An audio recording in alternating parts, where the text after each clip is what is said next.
안녕하세요. 반갑습니다. 새삼조각사 이지훈입니다. 열심히 하고 계시죠? 벌써 6월하고도 한 3일, 4일 이렇게 지나가고 있는데 여러분들 의미 있는 시간들을 또 하나하나씩 만드시면서 재밌게 좀 해보시기 바랍니다. 블로그를 통해서 장점들을 여러 가지 설명을 하는데 오늘은 팁을 좀 설명을 드릴 거예요. 하나 좀 당부가 있다면 이 내용도 뭐 제가 처음 이야기를 드리는 부분이지만 이러한 개념들을 좀 다른 데 옮기거나 이렇게 이야기를 하실 때 출처를 좀 분명히 좀 밝혀주셨으면 하는 거예요. 그래서 뭐 가끔 뭐 그분들이 뭐 마치 처음에 뭐 발견을 해서 하는 것처럼 영상을 보신 분들이 그렇게 자꾸 옮기시는 분들이 많아서 나중에 좀 뭐 그렇다고 뭐 크게 지장은 없지만 기분이 그렇게 썩 좋지는 않더라고요. 나름대로는 저는 여러분의 베푼다라는 생각 가지고 하고 있는데 기본적인 예의만 조금 지켜주셨으면 좋겠습니다. 자, 어떻게 됐든 한번 화면을 보도록 할게요. 자, 오늘 여러분 하는 건 이제 블로그로 가셔서 블로그 중에서 여러분들이 주목해 봐야 될 부분을 좀 설명을 드리고 있는 건데, 자, 관리로 들어갈게요. 관리 페이지. 관리. 그럼 여기 이제 블로그 안에 보통 여기 아래 보시면 저 위에 통계라고 있을 거예요. 블로그 통계. 여기에서 요 보이시죠? 크리에이터 어드바이저라고 하는 게 있어요. 그래서 이 부분을 왜 들어가 봐야 하느냐 하면 여러분들 여기 보시면 맨 위에는 이제 실시간 현황이라고 해서 이 부분이 이제 실시간 현황이라고 해서 이제 현재 제가 이제 실시간 조회수가 2000 정도 나오는데 거기에서 어떤 유입 키워드로다가 지금 접근을 하고 있는지가 좀 보이죠. 이렇게. 네, 이렇게. 그래서 이런 내용들이 지금 유입을 시키고 있구나. 상위 랭크가 라는 것도 보실 수 있고 이 중에서 여러분들 오늘 이야기를 좀 드려야 될 부분이 이 부분이에요. 이 부분을 활용을 좀 잘 못하시는 분들이 많더라고요. 그래서 이 부분에 대한 부분 중에서 우리가 경쟁력 지수라고 하는 게 뭔지 살펴볼 필요가 있는데요. 이 경쟁력 지수가 100이면 저는 증여세 면제 한도라고 하는 키워드에 굉장히 다른 사람보다 높은 경쟁력을 가지고 있는 경우예요. 그래서 여기 보면 무직자 소액 대출, 그다음에 본인 서명 사실 확인서 이런 거, 그다음에 요거는 조금 낮네요. 경쟁력 지수가. 여기에서 이제 경쟁력 지수가 100 정도가 되는 것들은 나한테 유리한 거거든요. 그래서 이런 것들을 찾을 필요가 있어요, 여러분들. 메모를 해 놓으실 필요가 있고 수시로 확인을 해서 자, 여러분들이 트래픽, 조회수를 갖다가 높이려면 어떻게 해야 돼요? 그러니까 여러분들이 이 경쟁력 지수가 100이 되는 키워드들은 여러분이 적극적으로 공략할 필요가 있어요.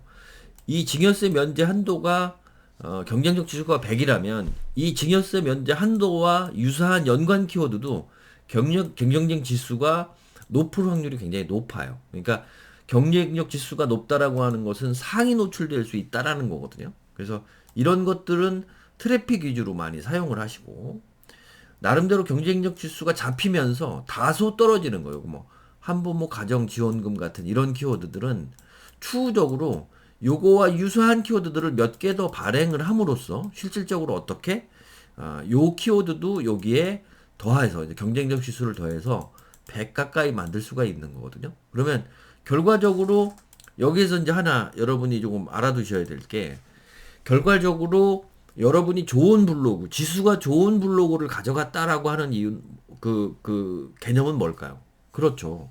아까 이야기하는 경쟁력 지수가 낮았던 것들을 조금 더 해서 경쟁력 지수가 100이 되는 키워드들이 많을 때 우리가 좋은 블로그라고 이야기를 하는 거예요. 지수가 좋은 블로그다라고 이야기를 하는 거거든요. 그러면 그런 것들이 단순하게 저런 키워드에 멈춰 있는 게 아니라 전체적인 블로그의 힘이 어떻게 됐든 체력 같은 그런 느낌의 힘이 굉장히 좀 탄탄해지거든요. 그래서 아까 말씀드렸던 것처럼 이런 어떤 키워드들을 유심히 보면서 여러분들이 검색 노출 분석이라든가 뭐 이런 것들 쭉 보시면서 이 크리에이터 어드바이저라고 하는 거를 잘 사용하실 필요가 있어요, 여러분들.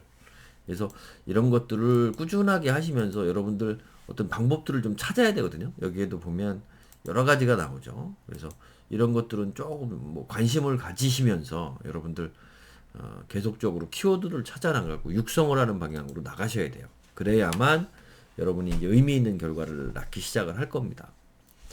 지금 이제 사실은 이렇게 분석하는 것 외에도 방법들이 많거든요. 아까 이야기하는 건데 마케팅 공부라든지 블로그를 하면서 같이 해야 되는 이유가 뭐냐면 남들 걸 따라하는 게 아니라 기존에 주어진 데이터들이나 우리가 볼 수 있는 어떤 통계 데이터들은 되게 많은데 그 데이터를 다른 것들과 어떻게 연계해서 볼 수 있느냐의 차이가 굉장히 커요. 그래서 여러분들 블로그에 뭐 이제 예를 들면 뭐 여기에도 있죠. 아마 연령별 그런 표시들도 나와 있을 건데 지금 안 나와 있나?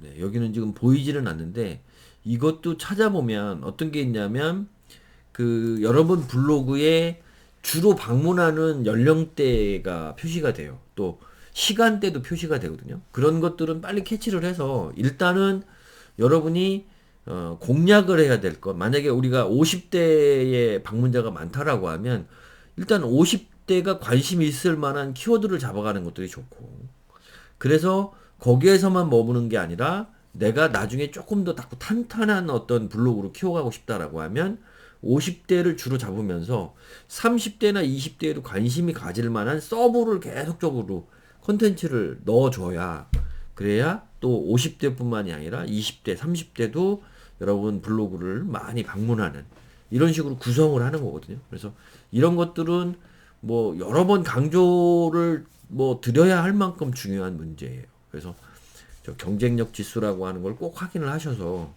내가 강한 그러니까 경쟁력 지수가 높은 키워드들은 내가 연관 검색어 같은 것들을 더 덧붙여서 기존에 있는 것들을 또 자주 발행을 해서 나는 뭐요? 내가 상위 노출이 될 수 있는 키워드가 뭔지는 알고 있으니까 그러한 키워드를 통해서 여러분 블로그에 트래픽을 유입을 많이 시키는 용도로 쓰고 그 다음에 내가 경쟁력 지수가 다소 낮은 것들은 나중에 장기적인 미래를 봐서 그런 키워드들을 조금 더 써줘서 실질적으로 경쟁력 지수가 100인 어떤 키워드들을 많이 만들어 가는 것. 이게 블로그를 탄탄하게 만들고 여러분이 좀 강력한 블로그, 어떤 키워드를 썼을 때 힘을 받을 수 있는 키워드 이런 것들이 된다. 이렇게 이해를 하시면 가장 올바른 방법이 될 것 같습니다. 오늘은 크리에이트 어드바이저에서 키워드 경쟁력 지수를 통해서 블로그를 육성하는 전략에 대해서 여러분들 설명을 드렸습니다. 다음 시간에 다시 뵙도록 하겠습니다. 감사합니다.